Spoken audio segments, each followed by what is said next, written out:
శాసన మండలి సభ్యత్వాలకు తాము చేసిన రాజీనామాలు ఆమోదించాలని వైసీపీ ఎమ్మెల్సీలు మండలి చైర్మన్ను మరోసారి కోరారు. ఈ మేరకు సభలోనే విజ్ఞప్తి చేశారు. వారికి వైసీపీ ఎమ్మెల్సీ త్రిమూర్తులు అడ్డు తగిలే ప్రయత్నం చేయడాన్ని చైర్మన్ తప్పుపట్టారు.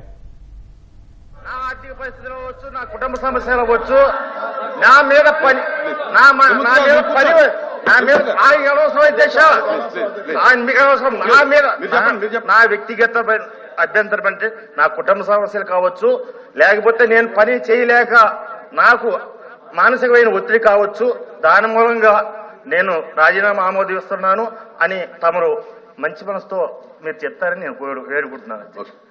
కూర్చోండి, పరిశీలిస్తాను. ప్లీజ్ తిమ్మూర్తి గారు, మీకెందుకండి? వాళ్ళు మెంబర్గా మాట్లాడుతున్నారు. రాజీనామా చేసే కదా పోయావు. ప్లీజ్ ప్లీజ్ మాట్లాడు. అధ్యక్ష, మాట్లాడు.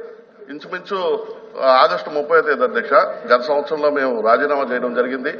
మీకు అనేక సార్లు మేము రిక్వెస్ట్ చేయడం జరిగింది అధ్యక్ష. నా వ్యక్తిగత కారణాల వల్ల రాజీనామా చేయడం వల్ల మీరు దయచేసి మీరు నా రాజీనామాని ఆమోదించాల్సిందిగా కోరుతున్నాను. ఆగస్టు 30వ తారీఖుని వ్యక్తిగత కారణాల వల్ల మీకు రెసిగ్నేషన్ లెటర్ ఇవ్వడం జరిగింది. దయచేసి దాన్ని పరిశీలించి తొందరగా మా రాజీనామాని యాక్సెప్ట్ చేస్తారని కోరుతున్నాను అధ్యక్ష.